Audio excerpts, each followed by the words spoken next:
What's up, hybrids? Welcome back to another episode of the Fandom Hybrid Podcast. This is Hanako, and I am here with Anthony, Michelle, and Mike, and we are discussing episode 6 of The Last of Us. Well, we didn't get any deaths, but damn if they didn't still hit us in the feels. Yeah. Why? Every fucking episode. First, I thought I was like, okay, y'all gonna give him a heart attack. Then I was like, okay, they're not gonna give him a heart attack. Then I'm like, you are gonna give him a heart attack. Then okay, you're not gonna give him a heart attack. I think like, he was having panic attacks. He was having panic attacks. He was having panic attacks. Response. Hold up. Let's start with the beginning of the fucking episode. Y'all really had to make us rewatch that? Y'all really had to make us rewatch that? I thought the same thing. I'm like, really? You have to bring back the emotions? You have to show me that he gonna shoot himself? Like you already showed us in the preview, you know, the recap from last week, that some shit went down. Did you really have to show us? Yeah. I was like, okay. Did not need to see him put that gun to his head temple again. Like that was, you know what was in my head when they said that? All I could hear was Mike yelling in my head. You know what you were yelling, Mike? Emotional damage. I was like, okay. I love it. So this is how we're starting off. Can't deal. Okay. Just put us in the fields right from jump. All right. So once they put us in our feelings again by making us relive Henry's death, we find out it's now been 3 months. They have been walking, traveling through the countryside. I will say this. It's a lot of walking. That's a lot of walking. Not only I'm saying, I know Anthony's just mad, like, y'all stop, just do something. Like, damn. Well, at least they didn't show us the walking. Thank God. Right. They didn't show us a lot of the walking, and what we did see, the countryside. It was cool because you had him like during the whole episode, you had him like teaching her about the world before, because again, she's been born during this thing, so she doesn't know anything about the world before. So the little bits and pieces of them walking that we did see, he was teaching her stuff, and it made the time pass. So it wasn't like what is it that we always talk about, Anthony? It wasn't like Harry, Ron, and Hermione just traipsing through the countryside with no dialogue, no nothing. Like we actually had some things to keep us entertained. But anyway, like I said, they're traveling through the countryside. The scenery is beautiful. Now, it's way too much snow and cold for me. But I was like, can you imagine having to walk and being able to see all that beauty, all that nature, the river being completely blue because there's no pollution? I was like, this is so beautiful. Hey, but it's probably not really that cold, because everybody says like out west the cold is not the same as it is in the south. Yeah, that's true. It just doesn't feel the same. Yeah, it's like watching all the stuff, like, because I follow like Deion Sanders and University of Colorado. It's like they say that every time they come on, they do something like in social media, they're like, see, it's not that cold, there's no humidity, it's not that cold. I'm like, okay, it's still cold's fucking cold. They're like, it's minus 14, but it feels like 54. 54 is still cold. It's still cold. It's still cold. See, now I know how people in Arizona feel when they're like, oh, but it's a dry heat. I'm like, motherfucker, hot is hot. Hot is hot. Yeah, it is. 90 is 90. I don't give a fuck if it's warm, if it's dry, wet, lemon pepper, or hot. It's hot. It's hot. Shit. Okay. So before we continue on our countryside traits, we got to talk about the couple that they come across in the cabin, because oh my God, they were the best part of this. Yes. Shout out to Graham Greene. I love that dude. I love him. He's good with everything he does. Yeah. Everything he's in. Everything he does. But Florence was a riot. Like, what about the Fireflies? Oh, we get those every summer. No, the people. No, you got to start from the whole conversation. Okay, so we start out because we see Graham Greene's, his character coming in the house. He's got rabbits. Of course, they're living off the land, whatever. He comes in and his wife is just sitting there in the rocking chair. She's just looking at him, and then she does this look to the side, like she's telling him that somebody's here. And he's just playing it off. He looks at her like, oh, okay. So he starts taking off his weapon and his jacket. And Joel comes out and he's like, oh, take the gun out too. So he takes the gun, puts it down, and he like him and his wife are having this laid back conversation while Joel is sitting there with a gun in his face. He's like, "Why didn't you shoot him?" She's like, "The gun is way over Way there." over there. And she Like, gave "You it, she made him fed him. soup?" She was like, "Yeah, I did. It's cold." It's like they seem so unbothered for people who have a man with a gun in their face. And she was like, "He didn't hurt me, by the way." He was like, "Yeah, I got eyes." I was like, "Oh my God. This is like, I need to see more of them." I know we only saw them for this one little episode. I need to see more of them. They were hilarious. Joe was like, "I'm looking for my brother named, I'm looking for my brother. I ain't seen him. I didn't even tell you what he looks like. Does he look like you?" "Yeah, a little. I ain't seen him." My favorite part is when Ellie comes down. Oh, who's the little psycho? Oh my God. That was it. And he's like, "Did you read the signs?" He's like, oh, I must have missed them in the fucking trees in the And he was forest. like, "Holy." He was like, "Oh, look at this little spit." Man, let me tell you, they were so funny. When Joe was trying to get him, he was like, "Show me, I need to know exactly where we are on the map. And you better tell me the same thing your wife told me, or else there's gonna be trouble." He listened to her, he was like, "Did you tell him the truth?" "Yep." Are you telling me the truth?" "Yep." Yeah. Yeah. Like the whole laid back. Oh my God. They made the episode for me, even before all the stuff later. Like the whole episode was good for me. But these two characters here, oh my God, they made the episode for me because they were just so laid back. And then, once Joe realized where they are, he puts the gun back and, the guy's like, "Hey, I didn't mean to, make you upset about your brother." He was like, "But if you've been out there, if you've come this far, you see what it's like." And he starts naming off towns, and they're like, "Yeah, we've been close enough. We saw that there was infected and all this other stuff." And so he was like, Joel said, "Tell me the best way to go west." And the character says, "Go east." He's like, "Yeah." Don't go west. He was like, there's nothing for you out there. And then he also tells him, "Don't go past this river, the river of death." And he was like, "We don't know what's out there, but we've seen the bodies that they drop. You don't want to go out there. If your brother is anywhere in that area, he's probably already gone."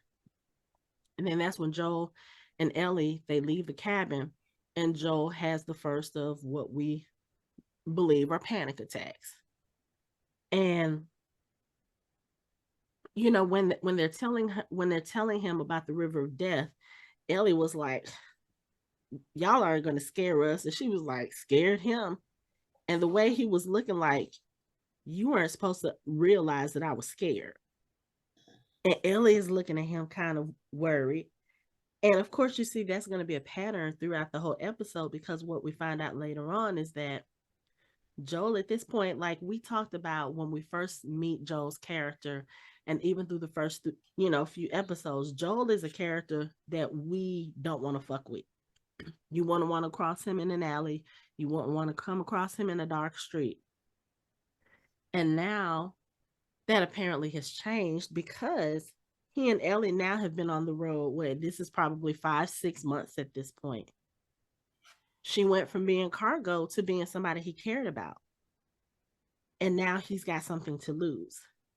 So you're faced with this, "Oh, I did all of this trying to find my brother, and there's a possibility my brother may be dead. So that's something else I'm losing on top of Tess and Bill and Frank and Henry and Sam. And now you got to try to keep this girl safe." And since you brought it up, I'm going to go ahead and talk about it. Mm-hmm. Once again, we've got another trauma response on here with his panic attacks. And I think, because he gives a speech later, we'll talk about it when it comes up, but I think what's happened is he's having these feelings that he hadn't had since Sarah was alive. Mm-hmm. And it's been so long, it's been 20 years that he has felt those things. Now he's feeling, he doesn't really know what to do with them. Right. They're foreign to him because he's been without them for so long. Like, it's understandable about his brother because that's more recent and he's not really dead. But the things he's feeling for Ellie is he's not familiar with it. Right. And it's scaring him. It's being a parent. He's giving those feelings back where you're responsible, you got to take care, you don't want to fail, you want to make sure they're okay, that everything goes right. So he's like, what the fuck? And what was it? Was that the previous episode where you talked about kids? Kids don't have to worry about anything because they don't have to take care of anyone. They don't have to look out for anybody. Yep, he said it to Henry right before everything went down. Yeah. But you know, it's interesting because again, you see them the way that they're bonding while they're on the road, and you can tell he still has a little bit of an arm's length, but the rapport between them is a lot more comfortable. You know, it does feel a little bit like what we saw with him and Sarah in the first episode, even though he's still trying to be like, oh, it's just, you know, it's just cargo, this is a job. You know, even when he finds Tommy later on and he's talking to her, he was like, yeah, you know, she's got parents and we're just trying to find them. And Tommy was like, oh, out the goodness of your heart. He's like, no, there's payment involved. You know, he's still trying to keep up that facade like, oh no, I'm not getting too close to anybody. But I mean, even right before he finds Tommy, when they're going across the river of death, or when they're going close to the river of death and they come across these people on horses who have them at you know, gunpoint, and they're like, have you guys been near infected, because you know you had to come through a lot of infected in order to get here. Joel is like, there's no infected out here, and the guy was like, the hell you say? And I'm like, you know, it's interesting because the whole time that we've seen them on the road, aside from when they are in, like when they came into Kansas City and they were near the quarantine zone, but even then, we didn't see a lot of infected. You know, of course, with Kansas City, we know why we didn't see any infected. But I mean, even with I don't know, the 3 months that they were on the road, even the parts that they did show us where they were out there, you know, even when he shot off the gun to try to see if anybody was going to come when they were trying to cross the bridge, it's like nothing. And it just, you know, we talked about this discussing The Walking Dead, and I was like, it's just so strange to me that you have all these you know, this little pandemic that happens in the show where it wiped out so much of the population, or things went downhill so quickly, but you don't really see them until you get to like the populated areas. But you know, there had to be some people out in the woods and trying to escape or trying to go somewhere else. Like, where are those people? Because you know, not everybody is surviving out there, you know, on the run. But you know, most of the people that live out there, like Marlon and his wife, they hunt.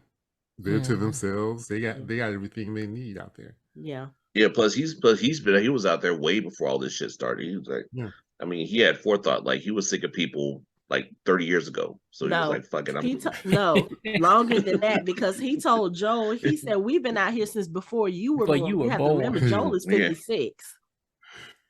So they and she was like, I didn't want to come. I didn't want to come out. That is just awesome. Oh my god. They are so funny. I think the other interesting thing, not only with Joel trying to reconcile that he is starting to care more about Ellie than he had planned, is also seeing him kind of learning to let go of all the control. Like when they were when he was supposed to take watch and he fell asleep, and when he woke up, she had the gun and she was standing watch, and she was like, look, I did everything the way that you taught me so that I could take watch. And it's like he gives her that little nod like, thank you, but still he's like, but you gotta wake me up the next time. And I'm like, why? Because Joel, if you're taking first and second watch, that means you're not getting any rest. None. And if you're not getting any rest, you're not going to be able to protect her because you're going to be too fucking tired. Just give it up. Let her help. And I think that's a hard thing for him, because I think probably for these last 20 years, Joel hasn't really had to depend on anyone to take care of him. And so now you got this 14-year-old girl who's trying to take care of you, similar to the same way your 14-year-old daughter was taking care of you before all of this went down. I just think it's interesting to see him having to go through that and kind of reconciling himself like, oh, this is the situation I'm finding myself in again. It's just very, very interesting. But yeah, so they come across the people, and there's a couple of people with the guns, and then there's a couple of people kind of sitting back, and they have a dog who apparently can smell when you're infected. And he was like, yeah, if he smells infected, That scene scared the shit out of me. he's gonna It did tear me you too. apart. Oh my God. I And was sweating. Yeah. Were you I not was on sitting the there edge like of your this. seat? Yes. Like, because even Joel and Ellie were thinking like, oh my God, because when the dog came past Joel, okay, of course Joel is not infected, so he's not gonna smell anything. And he thought it was okay. He was like, okay, so like I said, we'll be moving along now. And they was like, no, the girl. And both of them looked panicked. And Joel And the dog started growling, walking towards her. I was like, oh fuck. Here I we was go. like, why are you growling? You ain't even need help. She was. And so you know what? It's like in the back of my mind, I was like, well, the story has to progress. He's not gonna be able to kill all those people. The dog's not gonna smell anything.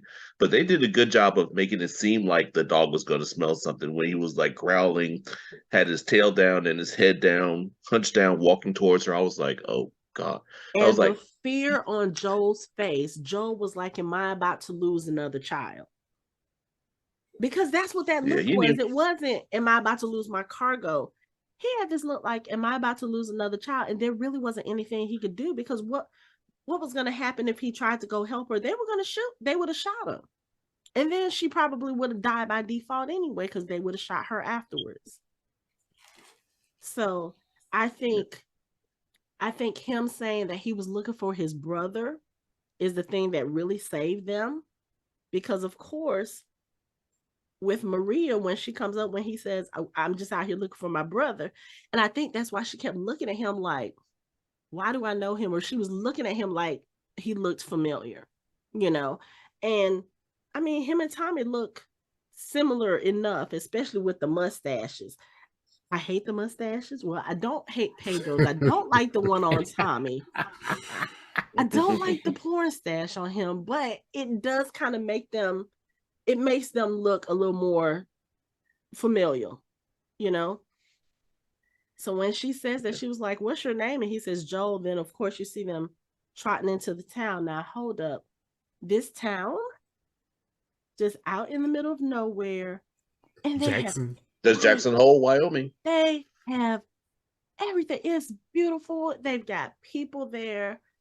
They've got lights. They've got it's almost like they stepped into those doors. They stepped into that gate. And it's almost like the world never changed. And shout out to the gate, because I guess watching all these other shows, The Fear Walking Dead, they know how to make a gate. Okay. Log gate with steel reinforcement. Just everyone a reminder, when we get to times like this is what we need as an actual gate. Well, it kind of helps them that they had a builder, that they had a contractor there in their midst, because Tommy would have known how to do that. And I don't think they ever said how long Tommy had been with them, because I don't think we knew. No, but I think they were there first, and then they took him in. So they were there first. They already had that. But when you from that area, they make a lot of log cabins. They knew what they were doing. Yeah. Mm-hmm. We can't. We don't know what we're doing down here, so we need to take some lessons. Yeah. Yeah. But when they come through the gate, and Tommy is there, he's safe. He's helping them do something. When Joel sees his brother and they see each other, that reunion, I think I replayed that several times, because I was like, this is what it is. Like, out of all the bad shit that they've gone through the last few episodes, just that one pure moment of happiness. And then at the same time, it's kind of like Tommy was looking at Joel, and it's almost like you could see the guilt on his face. because as we find out later on, one of the reasons how Maria says they keep that town safe is they don't advertise where they are. They don't advertise what they have. They don't do radio communication. And when she said that, Tommy kind of looked at Joel and Joel kind of looked at Tommy, and Tommy was looking like, oops, because that's the whole reason why Joel ended up on this mission anyway, was because Tommy stopped communicating with him via radio. So he didn't know what had happened to his brother. And technically speaking, we still don't really know what happened. We know that Tommy left the Fireflies, but we don't know why. We don't know if this was I don't want to be a part of this. And they were like, fare thee well, be on your way. Or we don't know what the situation was. Like, was he on the run? We don't know anything. But he found this community. And like I said, looking at just even the backdrop when they are riding up on horseback, and you see that big ass gate, and you see the mountains and the town, I was just like, I would go live there. They look perfectly Okay, I have safe. a question. What? Okay, I have a question. So they all walk around when they came in through the gate. Ellie was on a horse and Joe was on a horse. I know. We thought the same thing. Where the hell was were the two people that had those horses before? They may have had some horses stashed. Because I was giving them the benefit of the doubt. I was looking to see if if there were two people that were riding bitch with someone else on the back of someone else. So I was like, okay, that's probably what happened. But I was like, no, I don't see anybody else. Like, did they do rock, paper, scissors and shoot somebody so they could use the horses? But like, oh, paper, cut, scissors. Okay, that's your horse. Next. So I was like, it's a nitpick, but it kind of bugged me because I rewound it. I was like, yeah, how? I did the same thing too. Like, oh, y'all just happen to have two extra horses? Yeah, I asked Michelle. I said, where did they come with those two extra horses from? And then I said what you said, Mike. I'm like, oh, someone doubled up, like two people doubled up. But then when you look at the scene, nobody's doubled up. In my head canon, I'm just gonna say that there were scouts. And like two of them decide to stay out there and just scout, and they'll just come and get them later. Okay. True that. Maybe, I mean, whatever. They can maybe be looking to see if anybody. No, seriously. Just to make sure that Joel wasn't followed. Yeah, that's true too. Anybody followed him? Yeah. I mean, I guess I can go along with that. Mm-hmm. Okay. Sure. I mean, it does make sense. They've been doing this for a while, so they know if some straggler comes in. Think about it. How many times a straggler come in and they have like a whole? That's what what's her name? Kathleen was worried about. Mm-hmm. Same thing. Like he can't be by himself. There has to be other people coming behind. Okay. But I mean, even with Bill, when Frank showed up, and then later on when he met Joel and Tess, Joel told him there will be raiders. They will come in a group. Be careful. Kind of keep your eyes open. So yeah, that makes perfect sense. I like that, Anthony. I like that. Nice theory. It's not a theory. It was a theory. Pretty good. Whatever. It's a supposition. There's a difference. Whatever. Yep. So anyway, Ellie's first impression on meeting new people. It's not great. I mean, acting like she ain't got no home training. Wait, none. She don't have any home training. I mean, she didn't have any before Joel, and she just spent about 5 months with Joel. She ain't got no home training. Definitely got no home training. Right, because Joel is like, I'm not your daddy, so I'm not gonna tell you. Like, and when he turned around, he was like, come on, Ellie, let's show our manners. I'm like, do you even know if she has any? Like, do you have any? I mean, how are you gonna sit there and be like, thank you, ma'am. Thank you, ma'am. She's been cussing your ass name in the high heaven over the last 5 months. You gonna tell her watch your mouth? Come on now. That cat's been out the bag. Right. You didn't stop her any times before from cursing. No. Well, he probably didn't care because, again, like I said, I ain't your daddy, so it don't matter to him what she does. Right. But he be giving her whiskey too, so yeah, it'd be nice now. But it's interesting because while they're sitting there, they come in. Maria takes them to, I guess it's kind of like their dining hall, and they're sitting there eating. And she's looking at the way they're scarfing down the food. She was like, "We've got plenty more if you want some." Just trying to make, I guess, trying to make them understand that they are in a safe place. And I was sitting here watching this whole scene when she was taking them around and she was doing the tour. I said, how warped is it that when we see a situation like that in these kinds of shows, automatically we're thinking, okay, so what's the catch? Right. So what's the, what dastardly deed are you doing on the side in order to make sure that this little utopia is existing? And it turns out that they're just existing, and they have a system in place, and everything is fair. And I ain't drinking the Kool-Aid. I'm not. Some about this place don't sit right with me. It just don't. She being way because they're communists. They're commies. She being way too friendly. And it's only 300 people. 300 women. I don't know. She should be friendly. It's like it's her brother-in-law. And she already heard the stories about him, and pretty much he's not coming there to do anything. It's really he's coming for his brother. So they're not a threat. Like, we're gonna have to believe and hope that we get communities like this, stuff like this happen. Right. We need this right here. But they scouted them out, and they sent out 8 to 10 people with rifles. Right, because you don't want raiders. I'm just saying, I'm just being real hesitant about this utopia. Right okay, well, this also something that will cause you not to be hesitant is that they have disabled people and children, so they have to protect them. So there's no shadiness going on. If you see all adults and no one different, then you have to start questioning what they're doing with old people and young people. But I'm like, Hanako, in order to maintain this, there has to be something else going on. Like, I feel like there has to be something else going on for them in order.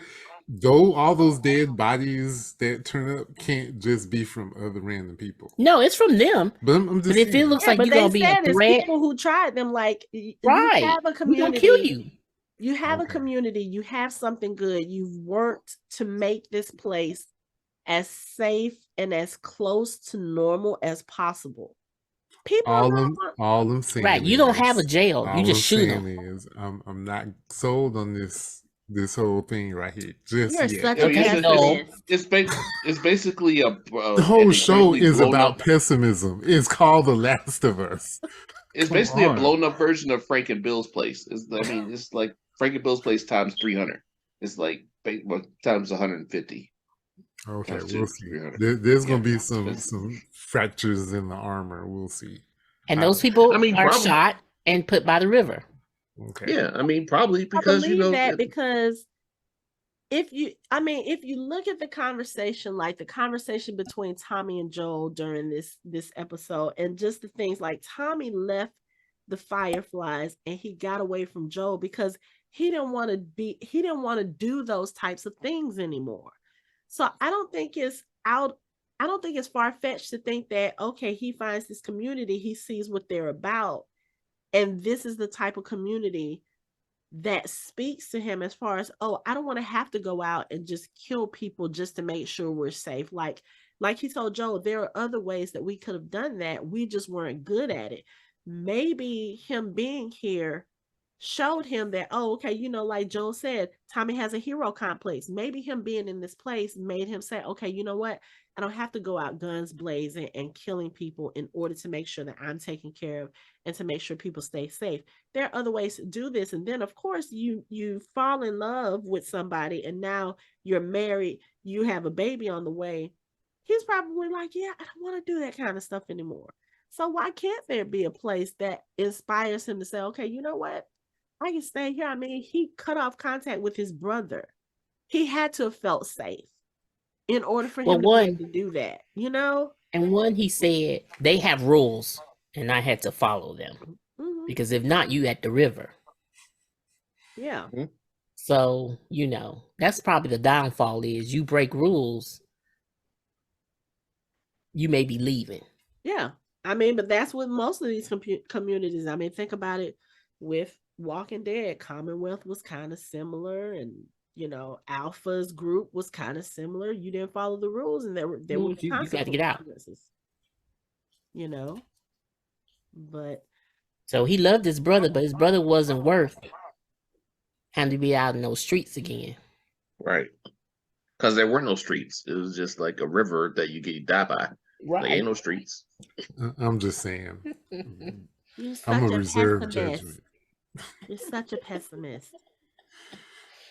I mean, they've got the electricity working through the dam. Like, they're celebrating Christmas in this place. Joel is like, Christmas trees and electricity, and they've got sheep, and they've got horses, they've got children, they've got actual food, and it's just kind of like, when you think they got sheep. Right. Mm-hmm. So I don't know, when you think about it, I mean, I'm looking at it in the background. They've got greenhouses. It's kind of like, this is similar to what Ezekiel was trying to do in the kingdom in The Walking Dead. Like, you're trying to, of course, and also what Herschel was trying to do at the prison. You're trying to get back to nature. This is the way things work now. So you gotta work with what you have. And it's like, this setup, the way that this is gated, and they've got people protecting it. They've got houses and actual beds and all this. She said that was a gated community before everything fell. They just happened to luck up. I was like, this is kind of the ideal situation. Now, the other part of me is kind of like, how long is this ideal situation going to last? But I mean, she said they've been there 7 years. And it's worked so far, probably because they have those rules in place. So. Yep, communism works. See? It's like, I love when they were like, when he said, so this is communism. He's like, no, it's not like that. And she was like, no, that's pretty much right. We're a community, we're communists. We're communists. Communists. And Joel just looking at him like, like, really, dude? I want to be able to taste this. I want to taste this alcohol that Tommy done made, because Joe was looking. I'm saying that was good. I was like, all right, now, homebrew. But it's like, when you think about it, it's like they kind of have to be communist, if that's what they want, for lack of a better word, because it's like, if you don't have rules in a situation like this, you basically become Lord of the Flies. So it's like, you have to have structure, you have to have bylaws, you have to have a set of rules. It has to happen like that, or you're just not going to make it. It's just like, I mean, look at what happened in Kansas City. It's like they basically just killed FINRA, and they didn't have a real structure. They just had revenge, and look what happened to them. Yeah, you get eaten and ripped in half and body slammed, and that's it. So kudos to communists. I mean, but we will get flagged for this. Maybe I should be quiet. Really? But I feel like Joel coming into Tommy, them having a conversation, and him just automatically assuming, oh, I'm here now, so you're gonna leave with me and help me take this girl where she needs to go, and help me go. At this point, he hasn't told Tommy the deal about Ellie. He just says that she's the she's the daughter of some Firefly high and mighties, or whatever the case is, and I'm trying to get her to her family. And he's automatically assuming Tommy would just up and leave with him. And I was like, Joe, y'all haven't talked in how long? And he obviously, like, we didn't see much of Tommy in the first episode, but we saw enough to know that Tommy is somebody who can take care of himself. And just listening to the conversation that we've heard in the last few episodes, I feel like the Tommy that we're looking at in this episode is so different from the Tommy that we met in episode 1 and the Tommy that has been a part of the Fireflies, and maybe that's why he left as well. You know, but it's kind of like, if you can't look at this man and see how peaceful he seems to be with his surroundings and his new role here, I was like, Joe, you're being a bit. He's fully assimilated. He's fully assimilated. Not assimilated. Oh my God. He's not. You what? see it. He's part of a cult. It's a cult. He doesn't even. That's not what I meant. Look, man. No, okay, fine. For lack of a better word, I'm not drinking the Kool-Aid. I'm not. For lack of a better word, he has become a vital part of the community. I mean, he's dating one of the community leaders. He's married. He's married to her. He's married. I mean, it's beyond. We don't exactly know the order of things that happen. So no, they just need him for his military experience and his sniper rifle. You don't get pregnant just because you need somebody's military experience. Right. You don't do that. I mean, like the size of his gun, maybe, but you know. But so again, he just expect him to drop everything and go off with him. Right. Like, and then when Tommy is like, I can't go. I can't do this. And Joel is trying to convince him, like, look, you said you could do this. I just traveled all the way across the country. We can make it from here to, you know, where was it? Colorado? Was it Colorado they were going to? Mm-hmm. Mm-hmm. And when Tommy drops that, I'm about to be a father, I was like, oh, this is why he's been walking around nervous. Like, he didn't want to tell his brother that he was about to be a daddy. But Joel's reaction to it, like, when Tommy says, he says, you know, truth be told, I'm scared as shit, you know, but I think I'll be a good father. And Joel just kind of forced himself a drink, and he said, yeah, we'll see about that. And Tommy got offended. And I was like, I'm not sure that Joel meant that as an insult. I think in a way Joel was thinking, and of course with the conversation later on in the episode, we know that he's been thinking about Sarah a lot. And he's been thinking about the ways that he failed her, or, you know, thinking that he failed her, which I'm going to be honest, I don't think he did.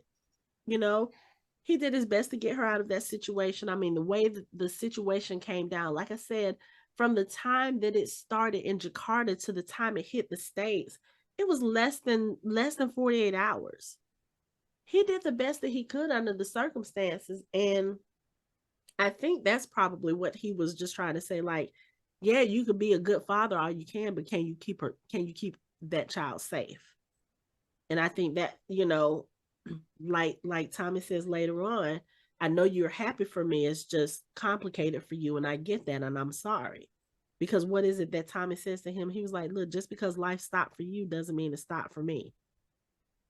And it's like the minute it left his mouth, you can see the way his face changed. He was like, oh, shit, I shouldn't have said that. He pulled a Hagrid. He was like, I shouldn't have said that. I should not have said that.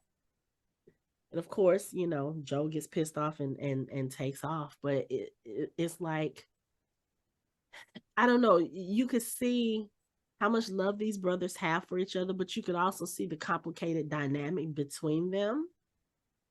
Like, Joel is the big brother. He was the one that I guess you could say was the leader. Tommy followed him, and Maria even says as much to Ellie. She was like, yeah, Tommy did those bad things because he was following Joel, you know. Yeah. But right. And it looks like that even if you go back to maybe them in their childhood or even young adults, Tommy is the one was able to express his feelings a lot more than Joel. Yeah. So that can definitely complicate things because Joel can't do it. Yeah. And I mean, and it's interesting that you say that because we've seen that kind of coldness from him through all of these first 5 episodes. You know, you see a little bit of something with him, like when Tess dies, you can kind of see a little bit with him when he reads that Frank and Bill have died. You can see it. I think we really started to see it with Henry and Sam and what happened with them.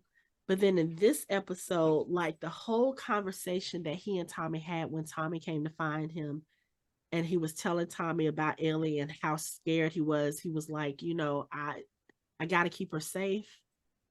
And he was telling him about the dreams, and every night I don't know what I'm dreaming, but I know I feel her every night. When I tell you that scene, I was just like, y'all are killing me. Yeah, Anthony, you got your hand up like we're in class. I got my hand up because, like, you have a theory? No, you said it. Like, I will admit that I was like almost in tears while he was talking, and then somebody need to give this man an award. Hello, because just based on this scene alone, I could just feel the anguish that he had, and it was making me like I was feeling it, and like I thought I was gonna I was over here like tearing up and stuff because it was just so I could just feel it, And I know we talk about how good an actor Pedro is, Wonder Woman 1984 aside, he's really really really good. She's good in that. It was just the story was not great. So, but somebody get that man an award. Somebody somewhere. Because that whole scene is like, for all of the first 5 episodes where we saw very little emotion from him, we got it in spades in that one conversation. He talked about how scared he was, and the way he said it, like when he finally said the words out loud, she's immune. It's like that's the first time he's really, I feel like that's the first time he's actually said it and believed it. You know what I'm saying? Like they had the little conversation while they were still out camping, and she told him about what she tried to do with Sam, when she was asking, do you think it'll work? He was like, I think it's a little too late to be worried about that. And then when she said, I tried it with Sam, and what she did, she rubbed her blood in his wound. She wanted to help him. And it's like, on the one hand, I felt like he wanted to say, you stupid girl, because that's not how it works. But then he thought about it and he was like, she really believes this, and we're doing all of this partly because of this belief. And I think even at that moment, he was still kind of like, okay, am I believing this? But the fact that he said it out loud to Tommy, is kind of like when he said it, it washed over him. When Tommy was like, what? He was like, she's immune, Tommy. I saw her get, she got bit and she hasn't turned. That was months ago. I saw it. And it's like, it's kind of like the realization that Tess had when Tess was like, look, this is the real thing. I think that was the first time it really came to him. And that's when he really, I feel like, got scared. He was like, look, I can't do the things I used to do anymore. I have this fear that creeps up on me all of a sudden. He was like, I don't know where it comes from. I don't know what to do about it. He was like, in Kansas City, she had to save me because I'm too old and I was too old and too deaf to hear somebody sneaking up behind me. 14 years old, and she had to shoot somebody to save my life. And how hard is it for him? I know it's his brother, but how hard is it for him to admit that he's weak? Like those 2 words, I'm weak. Like that hurts. But Tommy's the only one who will be able to say it to. Yeah. This is the first time we've seen him be vulnerable. Right. And it will be him. Yeah. Because he's been there at his best, and he's been there at his worst.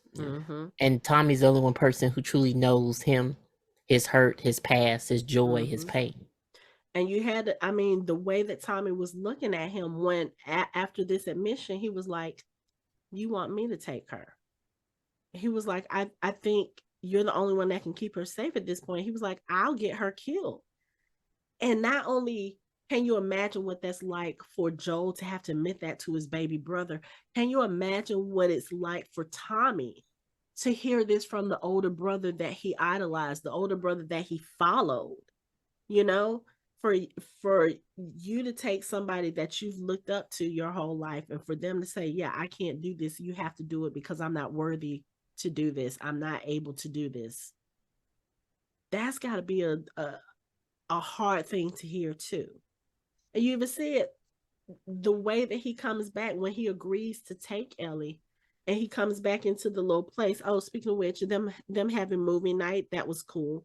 But when he comes back in there, he looks at Maria and he nods at her like, okay, yeah, I found him. And then he turns around. He doesn't come back to her. And the way she looks is kind of like, this fucking. Like, what did this motherfucker ask him to do? Yeah. Yeah. He's about to leave. God damn it. Mm-hmm.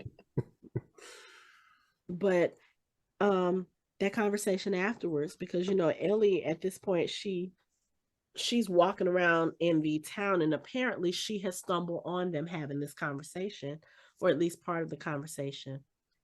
And I thought, first of all, it was interesting. The things that Ellie has learned in this episode, starting from when she's in the house, she gets the shower, Maria leaves her some stuff. Okay, I have to bring this up. Why are they focusing so much on the period stuff? Like, we had the tampon find a couple of episodes ago. Now they got the Diva Cup. Diva Cup. I'm like, here's the funny thing. So this little apocalypse that they have started in 2003. Granted, it's 2023, but it's 2023 where y'all have had a 20-year apocalypse. I didn't even know about Diva Cups until like 8-9 years ago, if that. So tell me, you've been holding on to this since 2003. Like, when did they make them wear?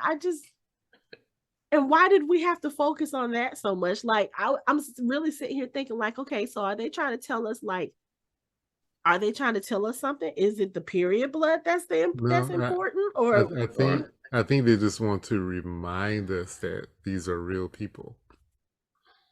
Like, like, for example, when you watch Star Trek, you've never seen a bathroom. Like, you've never seen the bathroom. You've never seen anyone go to the bathroom. We've seen like maybe 2 people take showers. So this way, it's like, this is a real world. People, girls, women, they still have periods and they have to deal with it. I guess but you've already established that a few episodes ago. Yeah, you did establish that. They want to remind you again. This was like a follow-up to the last one, because now that you've shown her with the tampons, you're like, okay, well, what happens when they run out? Like, that might be in the back of somebody's head. It wasn't mine, but okay. I'm just saying. I know. I'm just saying, as a female, some people think that, and I'm a female. I wasn't really thinking about all that. Like, I never thought about it. I thought that. I was like, "Ooh, cool, she found them." But then, like, what is she going to do when she runs out? Well, first of all, before she found them, I never thought about that. I watched all these end of the world shows and never thought about what are we going to do during that time. Y'all brought it up. I just, you know what? You never talked about it in The Walking Dead. You never seen anyone talk about. No, not really, except for like when they went on the pharmacy run and they found condoms. But I'm thinking about it, I'm like, okay, when everybody is out scavenging for stuff for the end of the world, I don't think everybody was like, oh my God, we got to get all the sanitary napkins and all. Yeah, well, I feel like those are things that'll just kind of be there, Yeah. Like, I was thinking, it made me think of Pitch Black when he was like, he knew she was a girl because he was like, yeah, she's bleeding. And they're like, she's not injured. He's not injured. No. Oh. Yeah, but again, there was just that one mention. And, it's not, I guess it's more of the fact.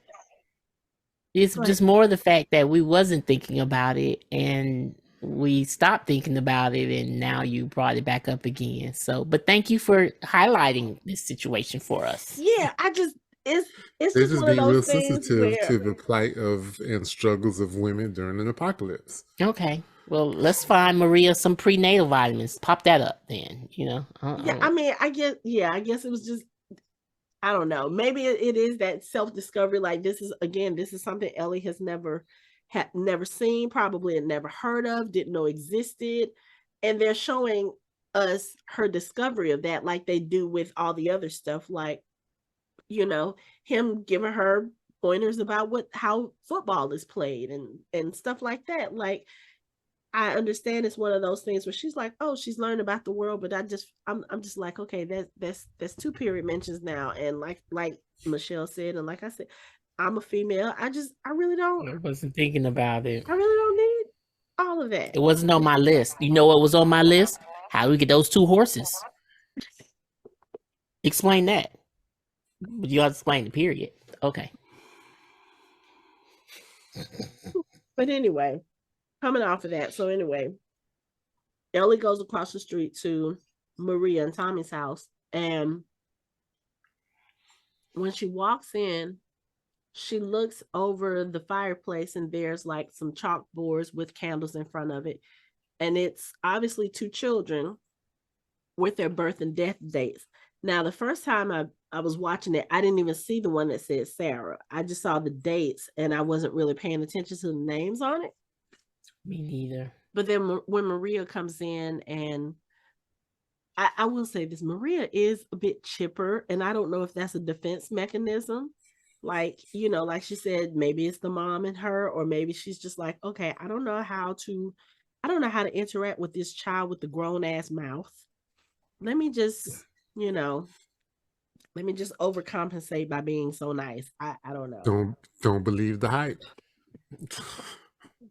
But, well, I mean, also too, I guess if you look at it, Maria she's probably very weary because, like the conversation that she has with Ellie, she knows about Joel. She knows about the horrible things that Joel has done. And I'm sure she's probably thinking, okay, if Joel is here, we're going to have a problem. Because I know that Tommy used to do that stuff too, because he was following Joel. Now, Tommy has been here with us. I don't know if he's been more peaceful, but he hasn't been out, just like Tommy said, he hasn't been out murdering innocent people. Is he going to start that again with his brother here? And if that's I was thinking the opposite. I was thinking that she was like, you know, Joel is this tempest of stuff, and here's this little baby. Let me make this baby feel comfortable, and let me make her feel like this could be a place where she could stay to pull her away from Joel. Like, I think she was doing that too, but I think she was also trying to size Ellie up, because again, you walk in and everything is fuck this, fuck that. You got the F word just coming out of you in spades. She's probably looking at Ellie like, what has she done while she's been with this man?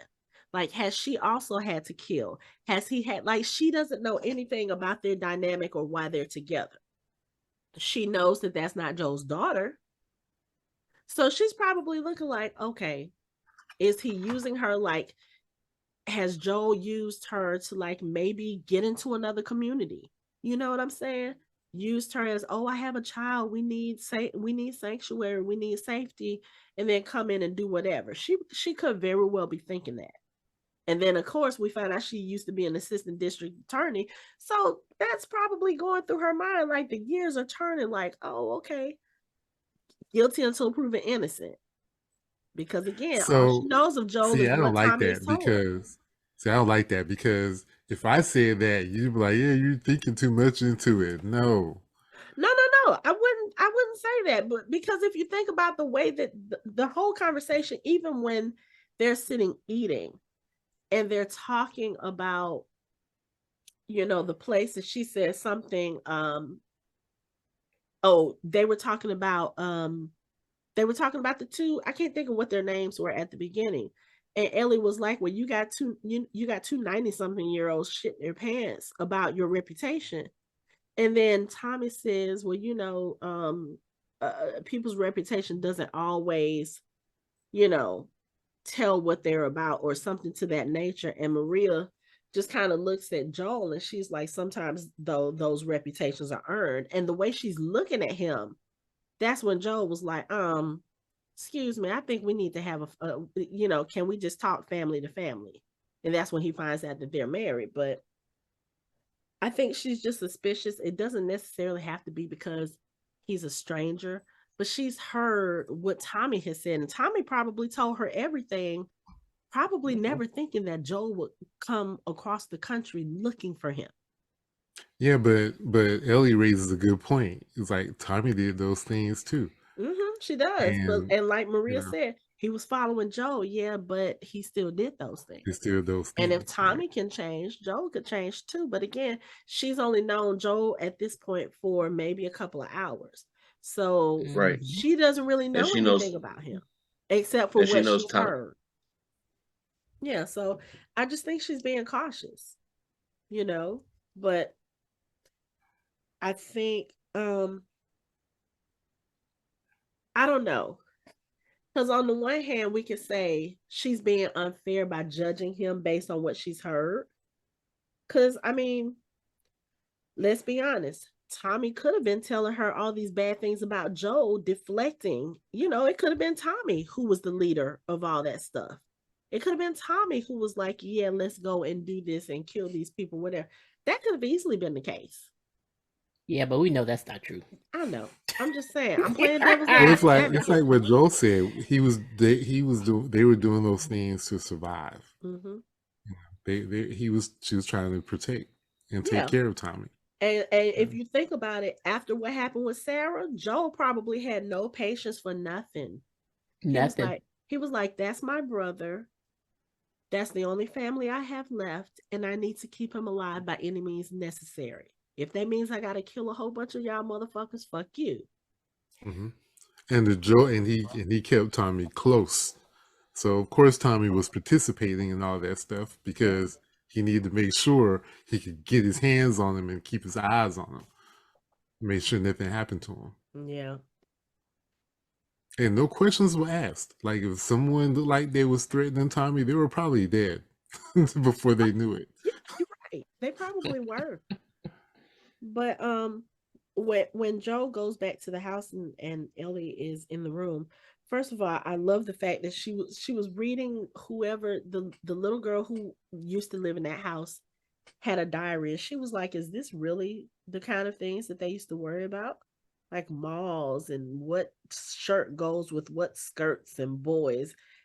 And again, it just kind of reiterates how removed from everything Ellie is, because she's never had to experience any of that, you know. And when Joel is trying to tell her, hey, so she was like, why are you here?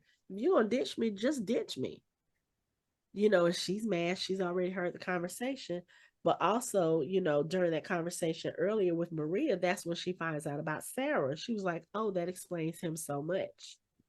Like, now I understand why he acts the way he acts, because he lost somebody. He lost a child, you know.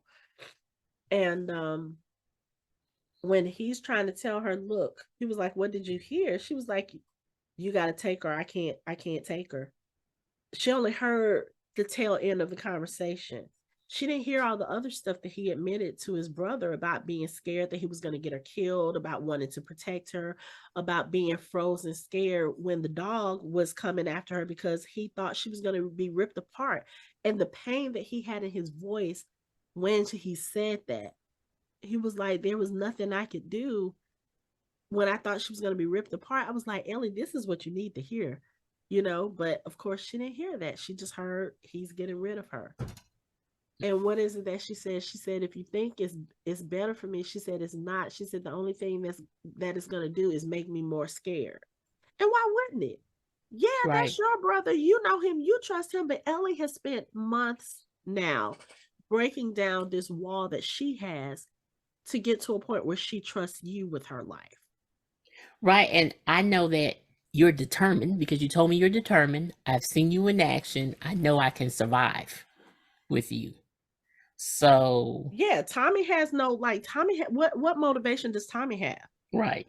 Tommy's motivation is going to be like, I need to hurry up and take you wherever so I can get back to my wife. And so I can get back to my life. Like, and two, I understand Joel's reasoning for wanting Tommy to do it. But again, it's very selfish of him to expect Tommy to drop everything to go do this one thing. Even though, yes, now you've told Tommy what the importance is, and that kind of changes things, it's still selfish of you to do that. Not even to offer to go with him. Two protectors are better than one. Yep. I just feel like Joel didn't read the room from the moment that he got reunited with Tommy. It's like Tommy wasn't trying to go anywhere. He kept dropping hints like, okay, yeah, everything's cool here, but we gotta go. Can we talk family to family? Well, we're married. Oh, well, Right. then he's like, okay. Well, then he kept on trying to get him to go with him, and he's like, bruh, married? Like, we're about to have a kid. Okay, well, you have to take her because I can't do it. Yeah. Married, kid, coming. Yeah, like it's like I understand that he's used to being the one that kind of like moves the needle, like gets people motivated and stuff, but it's like he just did not he just was not getting it. He did not understand the fact that Tommy had a new life here. And it's like he just doesn't get it. And it was just when he finally got it, he was just it was still kind of sad though. I don't know if I would say that he didn't get it. I think maybe in Joel's mind, especially after he told Tommy what the deal was with Ellie, I think maybe he was thinking, okay, yes, I understand you have a wife, you have a child, you have a life here, but this is literally life and death. This is literally saving the world. And probably in his mind, that trumps everything, you know? Which, I mean, if you kind of sort of think about it, I probably would feel the same way. Like, yeah, you got a wife and you got a child coming, but if this thing continues to spiral out of control, what kind of, and he even says this, he was like, you do this one thing and it will help create a better world for your child. He was like, what kind of world are you bringing your child into now? So I get it. But again, I think it was for you to tell Tommy, I need you to do it. I can't do it. Instead of saying, hey, you can come with me. Like, yeah, I understand you're scared, but if your brother is there with you to have your back, and it's not like Ellie is helpless, like you've literally been showing her how to shoot, how to, stand guard. You've been kind of also preparing her.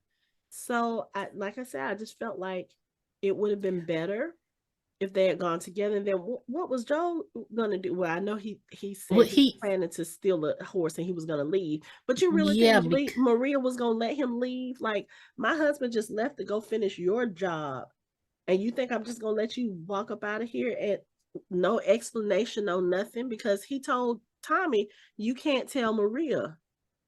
yeah, but Joel was gonna leave regardless. No one's gonna hold him back. But one, he was caught up with his emotions, because he started having the panic attack. So he had a lot of feelings going on. Mm-hmm. And he wasn't gonna go with Tommy. One, he thought he would get in the way. And two, he didn't want to deal with the goodbye. Yeah. Yeah. Yeah. He didn't want to deal with handing her off. Yeah, he tried very hard to kind of like put that wall in between them again. Right. Because so once he realized his feelings and that, yes, he's getting older, it would have been good to go with Tommy, but he's like, I'm going to get in their way. But, ultimately, like that little piece underneath was, I don't want to say goodbye. Mm-hmm. I want to stop feeling this. And the best way for me to stop feeling this is to leave now and give her to someone I trust, have him take care of it. And I can just walk away and have that thought of everything is okay. They did what they were supposed to do. And she's good. I kind of got a different read from that whole situation. Like after Tommy went up there and got her, then they went to the stables to get him, and I saw like him like getting on stage, getting the saddle ready. He was like, "Yeah, I was hoping to sneak out." Then he walked up to her and said, I decided that you should have a choice." Like he said, I was like, "Oh, so maybe so." To me, it seemed like he decided he's like, you know what, fuck it. Like I started it, I might as well finish it. It just seemed like he was trying to ditch her. It just seemed like he had changed his mind about Tommy going. Period. No, Tommy. I kind of took that as, because like the conversation they had the night before when she mentioned Sarah, you know, she was like, you don't have to do this. Like her saying, I'm not her, I'm not Sarah, was her way of saying just because of what happened to Sarah, that doesn't mean it's going to happen to me. Mm-hmm. Like the circumstances are not the same. I trust you. I know you'll protect me. But he didn't want that responsibility, not only because he felt like he couldn't keep her safe and because, you know, his emotions and his mind was playing with him, but he didn't want to have that connection. He didn't want to have something else that he was scared to lose. And I think when he went to the stables that morning, like he said, I was going to steal a horse and leave, but that was 30 minutes ago. I think without him saying it, one, he realized that he was not going to have any peace if he let her go with Tommy. Yes, right. Tommy is somebody he trusts absolutely, but that would be like a father sending his daughter off into the unknown and not having any idea where she's going, not having any idea of who's going to be on the receiving end, if she's even going to be safe once they get there, you know? And I think at that point, he probably realized, okay, you know what? I'm invested now. I'm emotionally invested. This is no longer cargo for me. This is somebody that I care about. And he even tells her when she asked, she was like, do you even care about me? He was like, of course I do. And I think it was just that thing where, you know, the night before, after he has that conversation with her, he goes into the room and he starts thinking about Sarah. Mm-hmm. I think that's when he realized, okay, you know what? This is more than just cargo. She's more than just a person. She is probably the closest thing I have to a daughter right now. And I cannot allow myself to walk away just based on my fear. She should have a say in this too. And first of all, I don't think he really cared about what her say was, because he already knew what the answer was. He just didn't really want to say, I changed my mind. I'm sorry. I was being a jerk. Yeah. No. He was because as soon as he said, let's go. She just threw her. Yep. Like, yeah. So like, basically, he Tommy just looked like, okay, well, I guess I'm staying home. Right. Because he clearly woke up that morning knowing that he was going to take her. Mm-hmm. He was still trying to leave, but he was like, you know what? I'm just going to hang out here. There they go. I'm going to say, I'm going to give her a choice. But honestly, he already had their lunch packed and everything in his backpack. So. Yeah. Mm-hmm. But they get on the horses. They leave. And I'm like, please don't let this be the last time we see Tommy. I mean, because I don't know, I kind of had it in my mind that they would be at odds with each other when they met up again because of the way that they apparently left things. But then I saw, okay, it's kind of like it wasn't that way. It was almost like once they saw each other, whatever issues they had, they were like, oh my God, you're alive. My brother's alive. That's all I care about.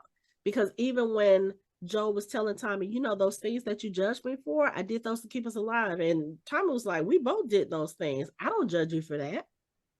But I didn't want to continue doing that. That's why I left the Fireflies. Okay, valid point.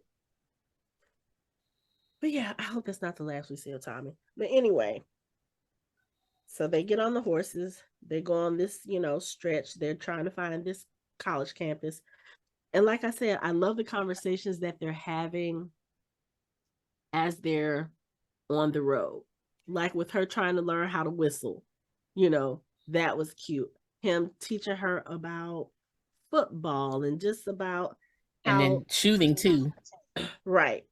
That was that was funny because the way they led into it is like you see shot. And I was like, who is shooting at what? And why are they shooting at nothing? And then when you realize he's teaching her how to shoot, you know, she was like, oh, the gun is crooked. It's not, what did she say? It's not, is bent or something. She was like, it's not doing right. He was like, yeah, get over. And he takes the gun and he says, yeah, you can't squeeze the trigger. You got to caress it, do this, you know, hold it gentle. And like, she was like, are you going to shoot or get it framed? That was awesome. Oh, the other thing, when they walked up to the dam and she looked at it, she was like, damn. Damn. I was like, he was like, you are not. And I guess it was the author of the joke book. Pun book, yeah. And she was like, yeah, well, it's anybody. And that was the other thing I was gonna mention. She was showing that book to Sam in the last episode, and Sam was reading it and just cracking up laughing too. I was like, they're really about to just like keep showing us this little pun book, like this is gonna be a thing. But anyway, so yeah, again, I like their road commentary in the conversation because he's teaching her about stuff she didn't know about. And then when they get to the college campus, first of all, it's eerily quiet. So when I tell you the whole time they were walking through this campus, I was so nervous because again, it's very empty. So their voices are echoing. And I mean, she's got valid questions. Like she's asked, she was like, so you mean to tell me that people used to come to places like this and go to classes, even though they were adults? like the he was like, well, not really adults. And he was like, and I think it was more about partying and finding themselves than it was about the classes, which technically speaking, he's right. But again, they're walking through this place and it's so eerily quiet. Like I'm like, there's no guards. There's nobody on watch. It was just baboons running all over the place. That was funny. She was like, monkeys. And he was like, first time seeing a monkey? She was like, yep, first time seeing a monkey. I was like, gosh, I don't even think I want to grow up in this kind of apocalypse. Like, that's got to be depressing. You realize all the stuff that you've never seen. You know, it's kind of like The Walking Dead when Judith is doing her math problems and she talks about airplanes and she was asking Negan about airplanes. And I was like, wait. Oh, that's right. There wouldn't be airplanes in a zombie apocalypse. But, you know, they go inside the building because they find the Firefly emblems and it's telling them to go to the medical science building.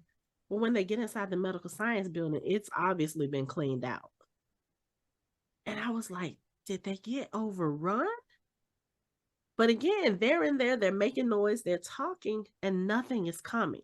I think those moments probably freak me out more than if I seen the clickers. Because again, this episode, we have not seen not an clicker, no infected, nothing threatening. And I was kind of on the edge of my seat the whole time. I don't know. It's like, even just thinking about these infected or these clickers, like you don't have to see it every episode to understand that the threat is there and to be worried about them coming around every other corner. Mm-hmm. And I love that this show does that because again, you see the threat or you don't see the threat, but you know the threat is there. When they started going upstairs, they heard the noise upstairs. And they're like, oh, maybe not all of them left. I was like, y'all, don't go upstairs. Don't go upstairs. That's probably infected. Don't go upstairs. Why are you going upstairs? I'm sitting here saying this to my TV. Just leave. Obviously, they left. You guys found a packing slip. Obviously, they're not here. Why are you following the noise? Don't follow the noise. But it was just monkeys. And those monkeys look pissed off. They were like, interrupting our fun. Yeah, they acted like they interrupted them, like doing the equations. Like, damn it, we almost figured out how to become human. Shit, now we got to run away. Damn it. What was it that Ellie said? She said maybe the doctors maybe they became the monkey.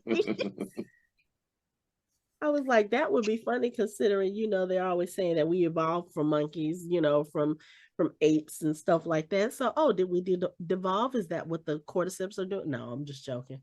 But right. Mm-hmm.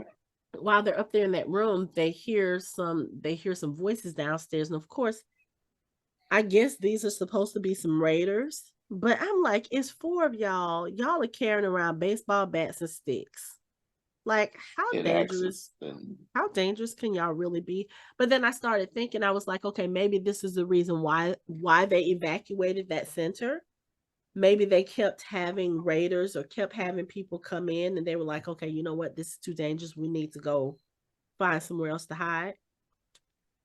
But Joel and Ellie, they sneak out the back way. They're getting ready to get on the horse so they can leave. And one of the guys comes out of nowhere. He starts attacking. He and Joel get into a fight. And Joel ends up grabbing him from behind, puts him in a sleeper hold, and then breaks his neck. And Ellie is sitting there with her gun because she was trying to shoot the guy, but of course there was too much movement, so she doesn't want to accidentally shoot Joel. She still has the gun in her hand, and after the guy drops to the ground, the way she was looking, I was like, is she really looking at Joel in surprise because he killed this person? Like, this guy was just about to attack y'all. But then no, she's looking because the baseball bat that this guy was carrying broke. And the handle of this splintered bat is now in Joel's abdomen. Joel didn't even realize that he had gotten stabbed. I was like, oh my God. Like, I was just like, this motherfucking show, I swear to God, why do y'all have to keep doing this shit? And then what did she say? She puts him on the horse. And they, because of course the other three guys are coming chasing after them. So they run away on the horse. And after a while, she was like, I don't think they're behind us. We're good. But you can see Joel is kind of like, he's faltering. Done. He falls off the horse. She gets off the horse and she's trying to wake him up. And of course he's unconscious. And she's like, please, Joel, don't do this to me. I can't fucking do this without you. I don't know where I'm fucking going. You got to wake up. And this is what we end on. So we don't know if Joel is dead. We don't know if he's alive. And she's crying. She's crying. And the previews they show are of Ellie, how Ellie got bit, her training and how she got bit. They don't show anything about the next show. I'm like, you motherfuckers, like, ooh. But here's the other thing too. So the song that they played at the end of the episode, it was a different version of the same Depeche Mode song that we heard in episode 1. Yeah. So on the notes for this particular episode, I think it's the director, his daughter is the one who's actually singing this slower version. And the notes that I saw, I forgot what website I was looking at where they were talking about it. The note in quotations, or like the title of this sequence, is The Death of Joel. I was like, if y'all kill him, like, no. I mean, I'm gonna be honest, I'm kind of sort of expecting him to maybe die, because again, I don't know what's going on in the second game. I know nothing about the second game. I don't know if he survives. I don't know if Ellie survives. But like you said, the title of the show is The Last of Us. And The Last of Us. Us could be the entire human race, or us could be Ellie and Joel. So who is going to be the last of the two of them? I was like, y'all can't do this to me. Like, everybody's died as motherfucker. Like, y'all can't do this to me. It's like, just don't get comfortable with anybody in this motherfucker. Like they might be gone in like 5 minutes, literally. And then y'all gonna make us wait a whole nother episode before we even find out. Yes, whole nother episode, whole week. But we will find out, like some backstory on Ellie, about her being brought up in the federal school, about her friend that I talked about this in the last episode or 2 episodes ago when she was talking about how killing that guy or shooting that guy was not the first time that she had done that. I was like, yeah, whoever her friend was that she went to the mall with, that's probably who she had to kill. Because remember when Tess was asking her about going to the mall, she was like, how did you get bit? Where were you when you got bit? And she was like, she was like, that old mall? Yeah, I snuck in there. And Tess was like, you snuck in there all by yourself? And Ellie kind of stopped. And she was like, yeah. Yes. So yeah. Lies. So that's okay. We already know that this cute little girl that's gonna be in the episode next episode, don't get attached to her because we already know she's dead. So yeah, just don't get Like, I attached. don't even care. Well, I need to know because this show is it 8 or 9 episodes? I think it's 9. I think it's 9. So episode 7, 8, 9, yes, is going to be Ellie's backstory, and then we'll have 2 episodes after that.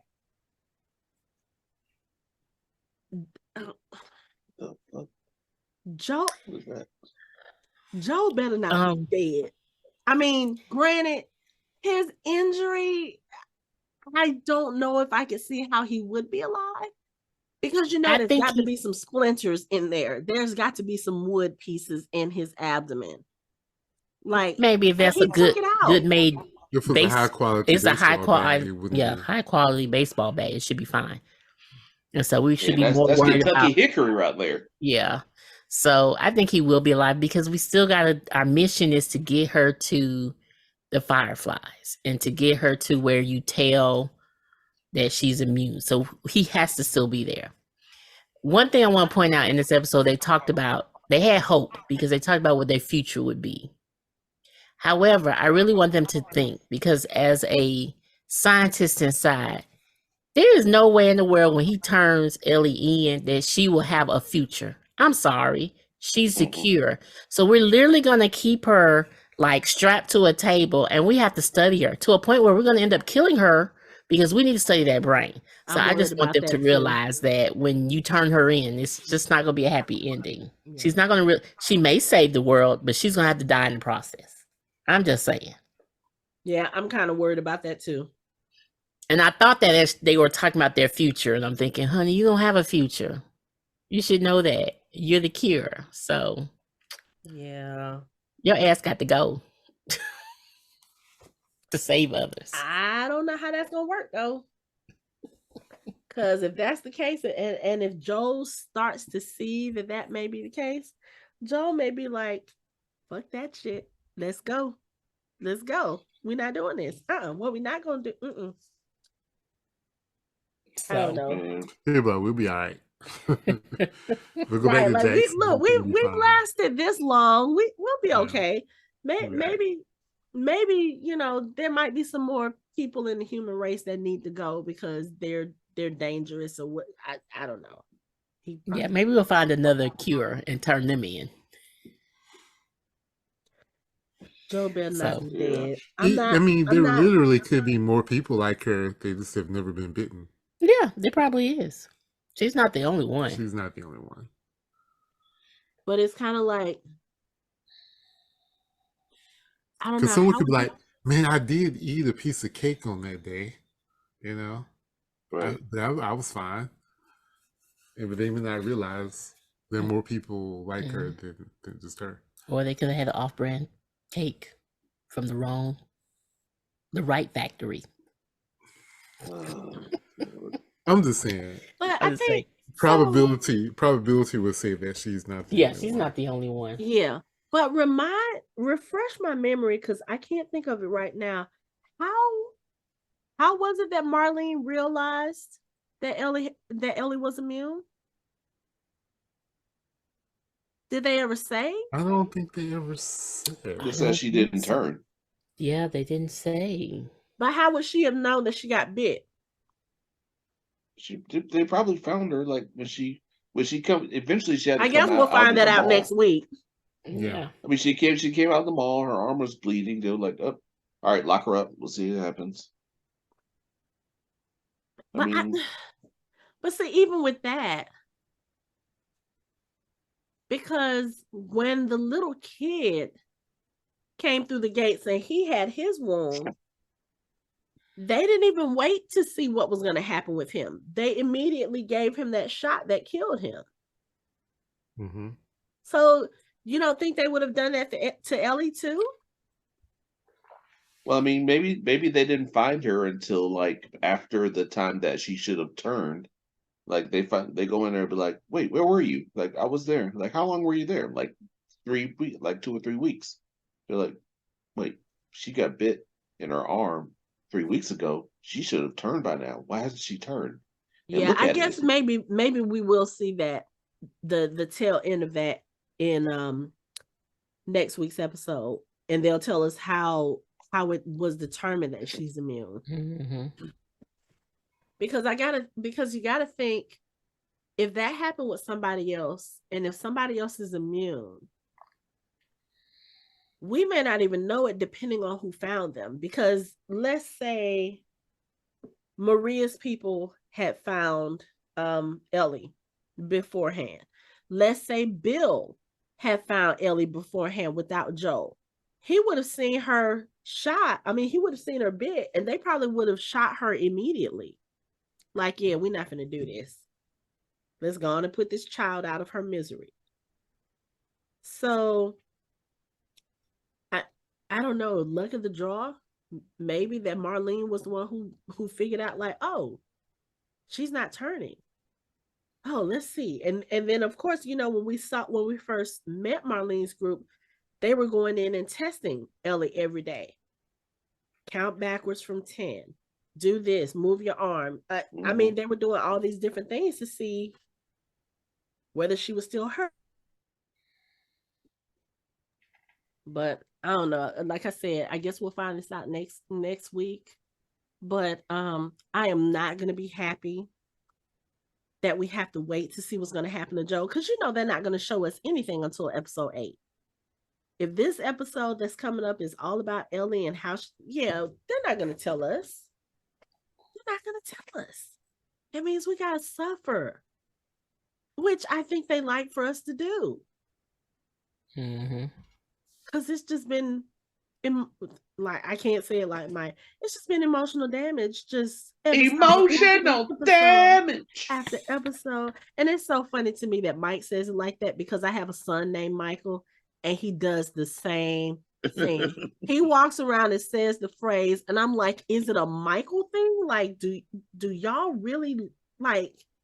I mean, he's a very smart, handsome, debonair young man. I mean, he has to with them to be my namesake. It's like it just comes naturally to Michael's. That's how it is. Okay. I mean, and he also likes to tell the same lame dad jokes too. Hey, there's no accounting for good taste. Okay.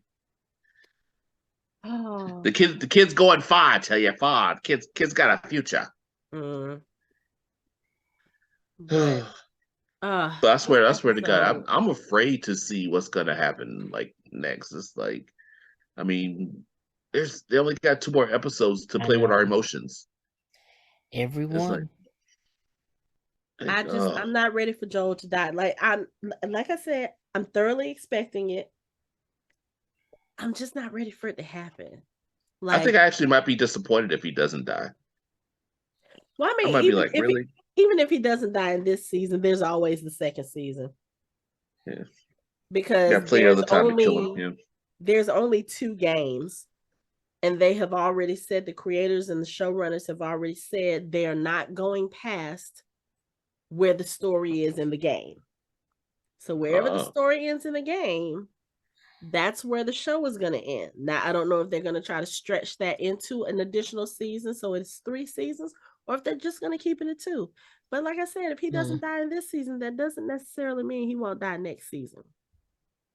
But it's kind of like, I don't know.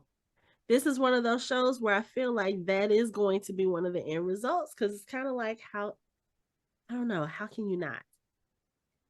Like, he's gonna die sacrificing himself to save her. I don't know. Thinking about it stressing me out. Okay. Did we forget anything in this episode? Shout out to them playing the 1977 Neil Simon movie, The Goodbye Girl, in the compound and showing it to kids. I'm like, that's the weirdest movie to show kids. Like, I know, I thought that too. I'm like, well, this is not a kids movie. So, and all the kids just sitting there just watching with popcorn. I'm like, really? I know. I'm like, I was like, y'all couldn't find some Disney, or y'all couldn't find, like, I don't know, any family friendly movie.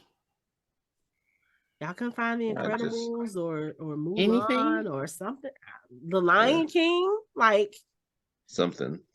I mean, and plus, like, what are they saying with this movie choice? Like, is he gonna raise like? Well, I guess it was kind of a sly inference where he's trying to say goodbye to Ellie, or he's trying to say goodbye, girl. Yeah, because the movie is about like a single mom who had this other friend that was like her boyfriend. He got a job and he ended up leaving, so they rented out the another apartment or room to the guy, and then the guy and the daughter got really close, and then at the end he got a job offer to Seattle, and then they didn't want him to leave and saying goodbye, but it left more optimistic because he told, I'm not sure if he told the girlfriend or the daughter to string up his guitar, and so that when he comes back he has his guitar.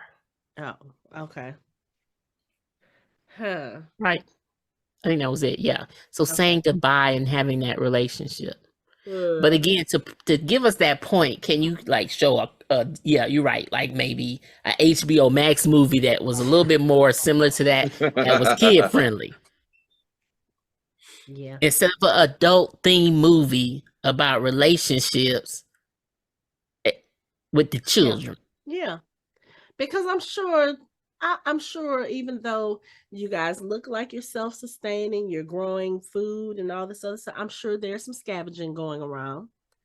I'm sure y'all could have found some VHS tapes, some DVDs somewhere. Something.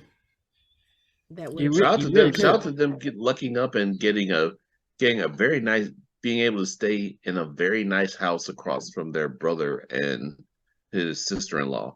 Like that was a nice house for them. I mean, this is like, well, we have a vacant house across the street. I'm like, how? Well, I mean, they said it was a gated community when they found it. So if it was a large gated community, if they only have 300 people, you got to think about it. They have 300 men, women, and children. So some of those are families. So it's not like you have 300 houses that you have to fill. Some of those may be families. You may have 2 parents, 2 kids, whatever. So they probably do have some vacant houses, and maybe the leader or the kind of sort of leader, she don't want nobody that close to her. So maybe that house was kept vacant on purpose. Yeah. Maybe he in his mind, maybe Tommy had wanted to get Joel there, and they just left that house empty. That could be it too. Yeah. Or maybe they just got that house because they got married. Because like before, he could have been staying somewhere else and she can't be staying. So they put them at the end of the street where the empty houses were. Yeah. So if there's 300 people and you divide that by, say it's a family, they say like it's 4 people in the family, that's like 75 houses. You only need 75 houses to house them. So I mean, it's possible. And depending, because that 75 houses, we live in Atlanta. That's a small subdivision here. Yeah. You have some subdivisions here that are like hundreds of homes inside. So yeah. Right. And then people die, so then their home goes up. Yeah. For auction. I got dibs on the Joneses' house. No, man, they got that finished basement. I need that. Yeah. But also too, if you have a larger house like that, you could have more people staying in those homes. Even in a community like that, depending on how the people got there, you may have people like, again, Walking Dead, Rick's group.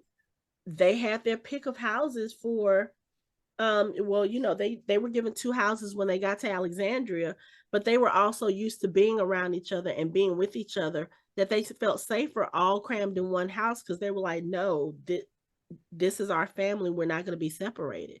So you could have that situation too there, where you have a whole bunch of people like just rooming in one house, because that makes them feel safer. So could be. That's true. Look, shout out to Rutina Wesley for being in the episode, because I freaking love her. I love her. And she did say something about if they revisit that community or something in the second season. She was like, "Oh yeah, I'll be open to coming back." I'm like, "Please, I want to see Tommy again. I need to, let's then go back. then Let's that's let a Joel have spoiler. a happy So ending." So him and Ellie, what was it? That's a Tommy spoiler. said, "There's a place for you both here." Yes, let them go back and live their happily ever after lives. Like, Ellie doesn't have to right. save everybody. How's it a spoiler? It is a spoiler because you're basically saying if we revisit that community, so you were saying that they're not going back She said before the end of. if we revisit the community. We don't know what's going on in season 2. Yeah. No, I'm talking about the last 3 episodes, 2 episodes. Oh no, 3 I mean she literally has said I Talking think next season. her episode, she was just there for one episode for this season. That's what I'm trying to say. So Yeah. she basically spoiled it. That's not a spoiler. That is a spoiler. I didn't know she was gonna go back and there was some issues at Jackson. I didn't know what's gonna happen. I have no idea what's gonna happen. Oh yeah, no, I was gonna say we're not saying that there's some issues. She's just saying that part of the story is over. It's done. No, what I'm trying to explain to you guys is she basically said they're not going back to Jackson in the next 3 episodes. Okay, but that doesn't mean there's issues. No, but that's a spoiler because now I know that at least they're not going there. Oh well, yeah, okay. Okay. I got you. Yeah. Yeah, I mean, think about it. We're gonna have Ellie's past in 7. Okay, And but we still got 8 and 9. Figure out what's going on with Joel, and then 9, they're probably gonna be trying to get to the Fireflies, so they're not gonna go Who back. have moved? Jackson. Who have relocated to Salt Lake City, Utah? I wasn't expecting them to go back to Jackson this season. I'm just saying, That's a possibility. Anything can happen. It's only 5 days away. Not in 5 going days. to Jackson. Yeah, They can go back and get some help. Because my thing would be with Joel. He needs to recover. Hurt. Yeah. Right. So, but then again, Ellie probably didn't know which way to go back. No. She doesn't. She's not paying that close of attention. So, I mean, and why would she? Because she's thinking, hey, okay, we're going to take me to the Fireflies so that they can use my blood to cure. So, as far as she knows, that's a one-way trip. That was supposed to be their destination. And now she's just somewhere on a railroad track with an unconscious Joel that we don't know whether or not he is or isn't dead Joel. Yeah. Joel. So I don't know. So I'm assuming that they're gonna show like her going to Fenrir school and learning first aid and her trying to patch him up. That's gonna be one of the classes. Exactly. Maybe. Yeah. Maybe. I can see that. Yeah, you might be right, Mike. But interesting theory, Mike. Thank you very much. It was an interesting theory, wasn't it? See how that works? It's like if I give a theory, I respond to the fact that I did, and I thank you for it. See? It's not that hard, Anthony. It's not that hard. Whatever. We have any final thoughts about episode 6 and the emotional damage of this episode? That should have been the title. Emotional damage. Emotional damage. It really should have. Yeah, but the title of the episode was Kin, which I think was very appropriate given Joel's path to self-discovery about where he now sees his relationship with Ellie. Mm-hmm. That is his kin. That is his family now. Yeah. So he's gonna protect her at all costs, which unfortunately we see that. I don't know. Like I said, they're gonna. Shout out to the Aurora Borealis making the guest appearance. That was pretty. I was like, yeah, just I want to see that once in my life, in person. Right. And shout out to Ellie for not making the obvious sheep fucking joke when Joel told her that he was wanting to be alone with sheep. She made enough of a joke. I was like, why do people always make sexual jokes when it comes to sheep? Where did that start? Shepherds and the sheep. You didn't know about that? Shepherds tend to be alone, and it's like, What, like nice and soft and cuddly? Just easy access. Exactly. You know what? And on that note, they never hear a no. All they hear is a nah. No, we're not having that conversation. And on that note, that's it for our show. You can find us online at www.fandomhybrid.com. We are on social media on Facebook, Instagram, and Twitter at Fandom Hybrid. You can chat with us on our Discord channel. You can watch our videos on our YouTube channel, and you can listen to us on all major podcast streaming platforms. Thanks for listening. We hope you join the conversation next time.